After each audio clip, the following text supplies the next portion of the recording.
Assalamualaikum warahmatullahi wabarakatuh. Sebelum lanjut ke materi, terlebih dahulu saya ingin memperkenalkan diri. Nama saya Asmarani. Saya akan menjelaskan materi tentang mengimplementasikan hasil penelitian. Implementasi hasil penelitian. Pada pengimplementasian hasil penelitian terdapat pendahuluan, latar belakang, rumusan masalah, tujuan masalah, manfaat penelitian. Kemudian dalam pemanfaatan penelitian terbagi dua, yaitu secara teoritis, yang dimana hasil penelitian ini diharapkan dapat menambah literatur tentang pengkajian pengembangan perangkat pembelajaran berbasis inside-outside circle. Dan selanjutnya itu secara praktis, yang dimana hasil penelitiannya ini akan memberikan informasi yang dapat dijadikan landasan perangkat pembelajaran terhadap pendidikan di perguruan tinggi. Selanjutnya, pada tinjauan perpustaka terdapat pembelajaran, yang dimana pembelajaran adalah suatu persiapan yang dipersiapkan oleh guru atau dosen guna menarik dan memberi informasi kepada peserta didik, sehingga dengan persiapan yang dirancang oleh guru atau dosen dapat membantu peserta didik dalam menghadapi tujuan. Jadi, dapat disimpulkan bahwa pembelajaran adalah sebagai proses belajar yang dibangun oleh guru atau dosen untuk mengembangkan kreativitas berpikir yang dapat meningkatkan kemampuan berpikir peserta didik serta dapat meningkatkan kemampuan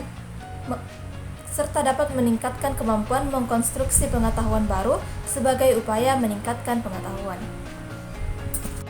Yang kedua yaitu perangkat pembelajaran, yang merupakan sebuah bahan, alat, media, petunjuk, dan pedoman yang akan digunakan dalam proses pencapaian kegiatan yang diinginkan. Dan pembelajaran adalah proses kerjasama antara dosen dan mahasiswa dalam memanfaatkan segala potensi dan sumber yang ada, baik potensi yang bersumber dari dalam diri mahasiswa itu sendiri seperti minat, bakat, dan kemampuan dasar yang dimiliki, termasuk gaya belajar, maupun potensi yang di luar diri mahasiswa seperti lingkungan, sarana, dan sumber belajar sebagai upaya untuk mencapai tujuan belajar tertentu. Yang ketiga yaitu program tahunan, yang merupakan rencana penetapan alokasi waktu 1 tahun ajaran untuk mencapai tujuan atau standar kompetensi dan kompetensi dasar yang telah ditetapkan, di mana penetapan alokasi waktu diperlukan agar seluruh kompetensi dasar yang ada dalam kurikulum seluruhnya dapat dicapai oleh mahasiswa, karena dikhawatirkan alokasi waktu yang telah ditentukan tidak sesuai dengan materi pelajaran yang harus disampaikan, sehingga akan berakibat mengorbankan kualitas pembelajaran dosen. Penyusunan program tahunan pada dasarnya adalah menetapkan jumlah waktu yang tersedia untuk setiap kompetensi dasar. Adapun langkah-langkah yang dapat dilakukan untuk mengembangkan program tahunan yaitu yang pertama, lihatlah berapa jam alokasi waktu setiap mata pelajaran dalam seminggu dalam struktur kurikulum seperti yang telah ditetapkan oleh pemerintah. Yang kedua, analisis berapa minggu efektif dalam setiap semester seperti yang telah kita tetapkan dalam gambaran alokasi efektif. Melalui analisis tersebut, kita dapat menentukan berapa minggu waktu yang tersedia untuk melaksanakan proses pembelajaran. Dan yang ketiga, yaitu penentuan alokasi waktu didasarkan kepada jumlah jam pelajaran sesuai dengan struktur kurikulum yang berlaku serta keluasan materi yang harus dicapai oleh siswa. Yang keempat, rencana pembelajaran semester atau RPS, yang merupakan sebuah dokumen perencanaan pembelajaran yang disusun sebagai panduan bagi mahasiswa dalam melaksanakan kegiatan perkuliahan selama 1 semester untuk mencapai pembelajaran yang telah ditetapkan. RPS yang disusun paling sedikit memuat yang pertama itu nama, program studi, nama dan kode mata kuliah, semester, SKS, dan dosen pengampu. Yang kedua, capaian pembelajaran lulusan yang dibebankan pada mata kuliah. Yang ketiga, kemampuan akhir yang direncanakan pada setiap tahap pembelajaran untuk memenuhi capaian pembelajaran lulusan. Yang keempat, bahan kajian yang terkait dengan kemampuan yang akan dicapai. Yang kelima, metode pembelajaran. Yang keenam, waktu yang disediakan untuk mencapai kemampuan pada setiap tahap pembelajaran. Dan yang ketujuh, pengalaman belajar mahasiswa yang diwujudkan dalam deskripsi tugas yang harus dikerjakan oleh mahasiswa selama 1 semester. Yang kedelapan, kriteria, indikator, dan beban penilaian. Dan yang terakhir, daftar referensi yang digunakan. Selanjutnya, pembelajaran inside outside circle, yang dimana merupakan model pembelajaran yang dikembangkan oleh Spencer Kagan untuk memberikan kesempatan pada siswa agar saling berbagi informasi pada saat yang bersamaan. Adapun langkah-langkah pembelajaran inside outside circle, yaitu yang pertama, guru atau dosen menjelaskan tujuan pembelajaran atau KD. Yang kedua, peserta didik dibagi menjadi beberapa kelompok yang beranggotakan 3-4 orang. Yang ketiga, tiap-tiap kelompok mendapat tugas mencari informasi berdasarkan pembagian tugas dari guru atau dosen. Misalnya mencari latar cerita, tokoh cerita, watak tokoh, pesan atau amanat, dan sebagainya. Yang keempat, setiap kelompok belajar mandiri mencari informasi berdasarkan tugas yang diberikan. Yang kelima, setelah selesai, maka seluruh peserta didik berkumpul saling berbaur, namun tidak disarankan berdasarkan kelompok. Yang kelima, separuh kelas lalu berdiri membentuk lingkaran kecil dan menghadap keluar. Yang keenam, separuh kelas lainnya membentuk lingkaran di luar lingkaran pertama menghadap ke dalam. Dan yang ketujuh, dua peserta didik yang berpasangan dari lingkaran kecil dan lingkaran besar berbagi informasi, yang dimana pertukaran informasi ini bisa digunakan oleh semua pasangan dalam waktu yang bersamaan. Yang kedelapan, kemudian peserta didik berada di dalam lingkaran kecil diam di tempat, sementara peserta didik yang berada di lingkaran besar bergeser 1 atau 2 langkah searah jarum jam. Yang kesembilan, selanjutnya yaitu giliran peserta didik yang berada di lingkaran besar membagi informasinya kepada peserta didik yang berada di lingkaran kecil. Selanjutnya, C, metode penelitian. Yang pertama yaitu jenis penelitian, yang dimana jenis penelitian ini akan dilakukan melalui penelitian pengembangan atau research and development, yaitu metode penelitian yang bertujuan untuk menghasilkan produk tertentu dan menguji keefektivitasan produk tersebut.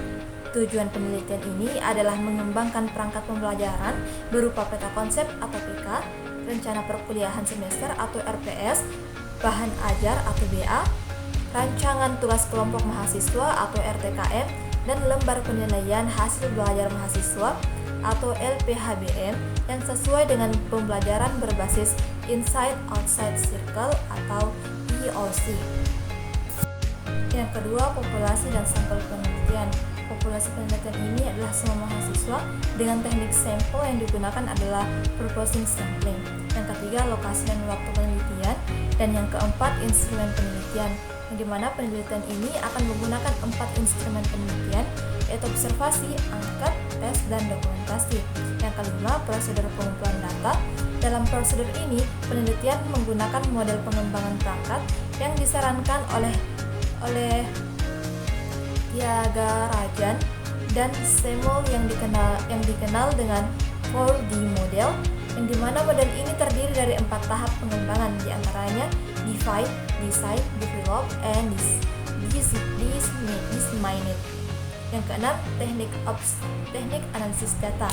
Yang pertama itu observasi, yang dimana merupakan peneliti akan mentranskrip semua data observasi, kemudian menyesuaikan dengan teori yang ada, kemudian data yang tidak sesuai akan direduksi sehingga hanya ada data yang sesuai saja yang akan dijadikan sebagai hasil penelitian.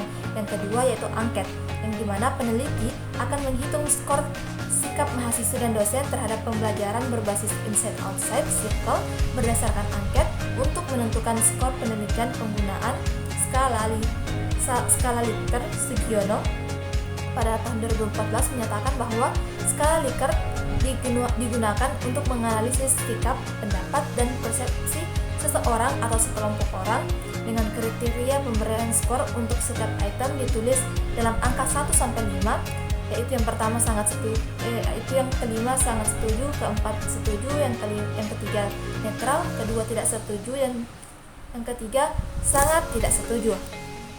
Akan diberikan kepada mahasiswa merupakan tes esai, yang dimana tes ini akan diberikan di akhir pertemuan. Selanjutnya, bagian D, hasil penelitian. Dalam penelitian pengembangan perangkat pembelajaran yang dikembangkan meliputi peta konsep atau PK, rencana perkuliahan semester atau RPS, bahan ajar atau BA, rancangan tugas mahasiswa atau RTM, dan lembar penilaian hasil belajar mahasiswa atau LPHBM. Model pengembangan tersebut mengacu pada model pengembangan Tyagarajan 4D yang menjadi 4 tahap, yaitu yang pertama tahap pendefinisian atau define, yang kedua tahap perencanaan atau desain, yang ketiga tahap pengembangan atau development, dan yang keempat atau terakhir tahap diseminasi. Yang pertama yaitu hasil tahap. Yang pertama, hasil tahap pendefinisian atau define. Dalam penelitian ini, tahap pendefinisian berfungsi untuk menetapkan dan mendefinisikan kebutuhan pembelajaran dengan menganalisis tujuan dan batasan materi, yang dimana tahapan pendefinisian terdiri dari 5 langkah, yaitu analisis awal, analisis mahasiswa, analisis konsep, analisis tugas, dan rumusan atau tujuan pembelajaran. Yang kedua, hasil tahap perencanaan atau desain, yang dimana tujuan dari tahap perencanaan adalah merancang perangkat pembelajaran sehingga diperoleh prototipe atau contoh perangkat pembelajaran yang selanjutnya disebut perangkat pembelajaran draft 1. Tahap perencanaan terdiri dari 2 langkah pokok, yaitu menyusun teks dan perancangan awal atau desain awal. Yang ketiga yaitu peta konsep atau PK. Sesuai dengan analisis konsep, peneliti mengembangkan perangkat pembelajaran rencana perkuliahan semester atau RPS yang memuat pertemuan pertama sampai pertemuan terakhir. Bahkan ajar atau BA masing-masing berisi bahan ajaran tersebut dimulai dari penjelasan sederhana tentang apa yang akan dipelajari sesuai dengan materi yang dijabarkan berdasarkan sub materi mata kuliah belajar dan pembelajaran. Melalui kesederhanaan tersebut, diharapkan kebanyakan mahasiswa akan mampu menghadapi materi yang ada. Yang selanjutnya yaitu yang bagian keempat, rencana perkuliahan semester atau RPS, yang dimana RPS merupakan susunan yang berorientasi pada pembelajaran berbasis IOC yang di dalamnya memuat identitas RPS, alokasi waktu, CP, CPL, indikator, materi pokok atau uraian materi, pendekatan pembelajaran, sumber pembelajaran, kegiatan pembelajaran, dan penilaian. Yang kelima yaitu bahan ajar atau BA. Sesuai dengan analisis konsep, peneliti mengembangkan buku ajar untuk 1 semester, yaitu mulai pertemuan awal sampai dengan pertemuan terakhir. Masing-masing isi buku ajar tersebut dimulai dengan penjelasan sederhana tentang apa yang akan dipelajari. Melalui kesederhanaan tersebut, diharapkan kebanyakan mahasiswa akan mampu memahami materi yang ada. Selanjutnya yang keenam yaitu rancangan tugas kelompok mahasiswa atau RTM. RTM sesuai dengan model pembelajaran IOC pada mata kuliah belajar dan pembelajaran, rancangan tugas mahasiswa yang dilakukan secara berkelompok di mana mahasiswa terlibat secara aktif dalam proses berpikir. Pembelajaran akan lebih efektif dan menciptakan rasa tanggung jawab dan saling memotivasi. Yang ketujuh, lembar penilaian hasil belajar mahasiswa atau LPHBM, yang dimana disusun pada mata kuliah belajar dan pembelajaran dengan mengukur hasil belajar mahasiswa dari segi kognitif, efektif, dan psikomotorik sesuai dengan capaian pembelajaran yang akan dicapai berdasarkan kurikulum, yakni kurikulum KKNI, yaitu capaian pembelajaran prodi, capaian pembelajaran sikap dan tata nilai, capaian pembelajaran keterampilan umum, dan capaian pembelajaran keterampilan khusus. Selanjutnya yaitu uji coba terbatas. Rincian data yang diperoleh dalam uji coba terbatas adalah yang pertama, hasil pengamatan aktivitas dosen, yang kedua, hasil pengamatan aktivitas mahasiswa, yang ketiga, hasil pengamatan keterlaksanaan, yang keempat, hasil respon mahasiswa, yang kelima, hasil belajar. Selanjutnya, penilaian para ahli seperti yang telah dijelaskan sebelumnya, bahwa sebelum digunakan dalam kegiatan pembelajaran, hendaknya perangkat pembelajaran telah mempunyai status valid. Idealnya, seorang pengembang perangkat perlu melakukan pemeriksaan ulang kepada para ahli atau validator mengenai ketetapan isi materi pembelajaran, kesesuaian dengan tujuan pembelajaran, desain fisik, dan lain-lain sehingga dinilai baik oleh validator. Tujuan diadakannya kegiatan validasi pada penelitian ini adalah untuk mendapatkan status valid atau sangat valid dari para ahli. Jika perangkat pembelajaran belum valid, maka validasi akan terus dilakukan hingga didapatkan perangkat pembelajaran yang valid. Cukup sekian penjelasan materi dari saya. Wassalamualaikum warahmatullahi wabarakatuh.